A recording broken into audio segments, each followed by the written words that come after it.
de l'indépendance, la commémoration de l'indépendance du Congo, M. Moleka a une vision personnelle de ce qu'un homme politique responsable pourrait avoir comme action politique dans les 2-3 années prochaines. Oh, vous savez, en tant que fils du Congo, je crois qu'il est de mon devoir aussi d'avoir une vision et d'être conscient d'une mission pour mon pays. Cela requiert tout d'abord l'amour du pays. Vous devez aimer le Congo. Vous devez aimer le Congo afin de servir le Congo. Et lorsque je vous parle de cet amour, ce n'est pas un terme creux. Vous devez être prêt à vous sacrifier pour le Congo, afin de servir le Congo. Parce que qu'est-ce que le Congo? Le Congo, ce n'est pas ce pays qui bat les records du monde de viol, ce n'est pas ce pays où vous avez chaque trimestre des centaines de milliers de déplacés, ce n'est pas ce pays qui est 187e, donc le dernier sur l'indice du développement humain, ce n'est pas ce pays qui est, je crois, le 3e en commençant par la fin au niveau de la corruption. Ce n'est pas ça le Congo dans lequel moi je suis né. Ce n'est pas ça le Congo que j'ai dans mon cœur. Le Congo que j'ai dans mon cœur, c'est un pays qui sert et qui a servi toute l'humanité. Mais où se trouve le problème? C'est que lorsque le Congo donne à apporter quelque chose à l'humanité, très souvent les gens s'en sont mal servis. Le Congo a donné l'uranium, mais les Congolais n'ont jamais voulu d'une bombe atomique. Tout comme aujourd'hui, le Congo, avec toutes ses ressources, c'est un pays qui est là au service de l'humanité. Vous parlez de crise, il y a une crise économique mondiale. Mais le Congo, à lui tout seul, remplissant son statut dans le concert des nations, le Congo est à même d'apporter une grande contribution à la résolution de cette crise, à partir de ses ressources, non seulement minières, ses ressources agricoles, ses ressources tout à fait naturelles. Ce sont des choses sur lesquelles l'humanité entière peut et doit compter. Mais avant toute chose, il faut que nous apportions à ce Congo ce qu'il a toujours recherché, c'est d'abord la reconnaissance et le respect de tous. Que nous amenions le Congo à être respecté et à être respectable. C'est une mission que je considère comme une mission pour tout enfant du Congo. Exactement, parce que vous parlez de cette mission que tout homme politique devrait avoir pour le Congo. Vous êtes en mission politique en Europe occidentale. Comment analysez-vous l'implication de la jeunesse congolaise de la diaspora dans tout ce que vous venez de décrire comme impasse politique? Bon, et par là aussi les sommets de la francophonie, si vous pourriez finir par là. Et lorsque vous parlez de mission politique, je ne suis pas précisément en mission. Lorsque vous dites mission politique, ça rétrécit un peu le sens et l'objet de votre séjour, de mon séjour et de mes séjours en général, puisque en même temps je suis d'une famille d'affaires, en même temps je suis aumônier de prisons et d'hôpitaux, donc toutes ces fonctions et ces statuts continuent à fonctionner partout où je vais. Donc, merci de préciser, M. Moleka. Vous savez que la Suisse, c'est un pays qui est universellement connu en tant que plaque tournante, tant au niveau financier que au niveau aussi de l'humanitaire. Et donc c'est tout à fait normal aussi que je sois invité ici en Suisse par des amis, et je tiens à remercier tous ces amis pour leur hospitalité spécialement la comtesse Cathy de Pictet de Rochemont, qui a mis à ma disposition quand même certaines structures pour que je puisse effectivement bien remplir ma mission ici en Suisse. En ce qui concerne le sommet de la francophonie, je crois que la diaspora s'est déjà bien exprimée, en parallèle avec aussi la population au Congo et plusieurs partis politiques et mouvements de la société civile qui ont dit qu'il est difficile de comprendre l'intérêt de l'organisation d'un sommet de la francophonie dans un pays où le processus démocratique a été totalement bafoué, où la population est toujours sous une répression policière, où il y a une instabilité totale, un manque de légitimité du régime. Puisque l'Organisation internationale de la francophonie a quand même dans ses objectifs le souci de voir la démocratie non seulement se développer, mais fonctionner dans les pays membres.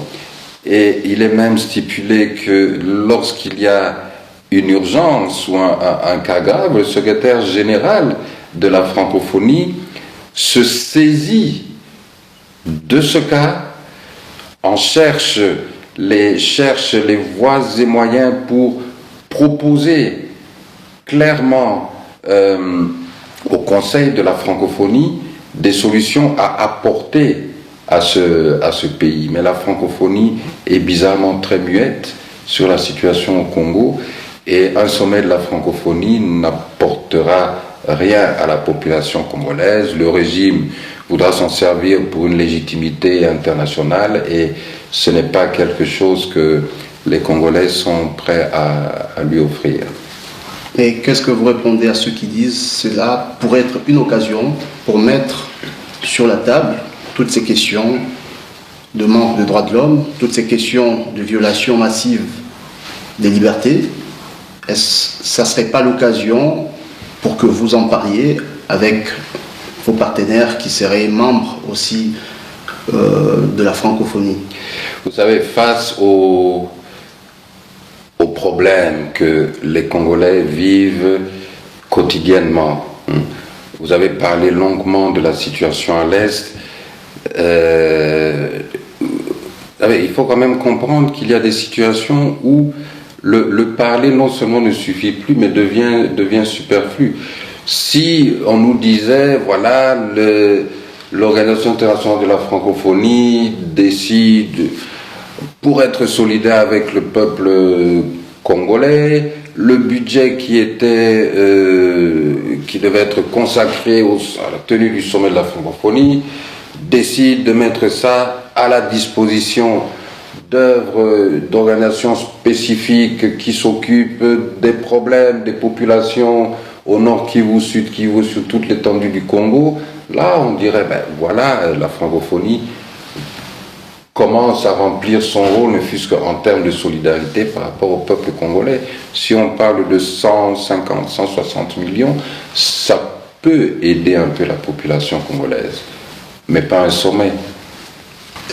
Un sommet peut aider certains individus, oui, et ces individus feront tout, ils vont bouger ciel et terre pour que ce sommet se tienne, mais ce sommet n'aidera en rien le peuple congolais dans sa souffrance.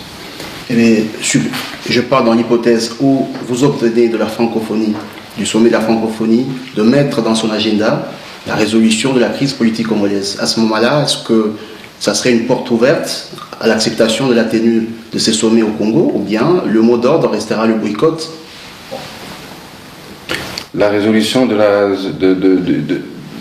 la résolution du problème de la crise de légitimité actuelle au niveau de la francophonie. Si vos partenaires membres, États membres de la francophonie... Nous ne les croirions pas, ça serait une vaste blague. Parce que d'abord, ce n'est pas à ce niveau-là que ces choses peuvent se résoudre, ce n'est pas dans des sommets, Ce n'est pas à travers des sommets, c'est tout d'abord en reconnaissant explicitement ce qu'ils reconnaissent lorsque nous les rencontrons face à face, seul à seul, reconnaître explicitement que le peuple congolais a vu son droit le plus élémentaire de désigner ses dirigeants. Ce droit-là lui a été refusé. On a dit au peuple congolais, vous pouvez voter, mais vous n'avez pas le droit d'élire vos dirigeants. C'est ça ce qu'on a dit aux Congolais. Et je crois que même la francophonie ne s'est pas prononcée explicitement en faveur du peuple congolais dans ce que le peuple congolais a traversé. Très bien. Là, je vous laisserai le mot de la fin. Mais avant ce mot de la fin, comment qualifiez-vous le manque de solidarité des autres pays ou des autres États africains dans cette crise congolaise? Pourquoi il y a ce silence radio? Mais je crois que d'abord au niveau de l'Union africaine, l'Union africaine c'est une organisation continentale, mais qui ne fait que refléter aussi les faiblesses de ses membres. Je pense plutôt que ce n'est pas que nous attendons des autres une solidarité simplement en étant comme des mendiants. Le Congo n'a pas vocation à être un pays de mendiants, loin de là. Il y a, à mon avis, bien sûr, une mauvaise lecture, une mauvaise analyse des intérêts de ces pays par rapport au Congo. Et il y a aussi le fait que beaucoup de ces pays ont aussi peur du Congo. Et cette peur, à mon avis, n'est pas du tout justifiée, puisque le Congo a toujours accueilli des réfugiés de tous les pays. Le Congo a accueilli des gens qui, pour des raisons que ce soit économiques ou politiques, ont dû fuir leur pays, que ce soit des Angolais, des Rwandais, des Burundais, des Sud-Africains, des Zambiens, des Congolais. Donc, le Congo a toujours été une terre d'asile pour tous. C'est la première fois dans l'histoire, surtout que nous voyons, les Congolais eux-mêmes sont forcés à être ballottés à travers les frontières, revenir après 6 mois et trouver leur terre déjà occupée et vraiment vivre des situations qu'ils ne méritent pas. Mais tout cela, je crois, pourra trouver une solution d'abord à partir des hommes. Vous savez, ceux qui dirigent, ce sont d'abord des hommes. Il faut des hommes, il faut des leaders intègres qui ont le sens de l'État, qui ont l'amour de leur pays.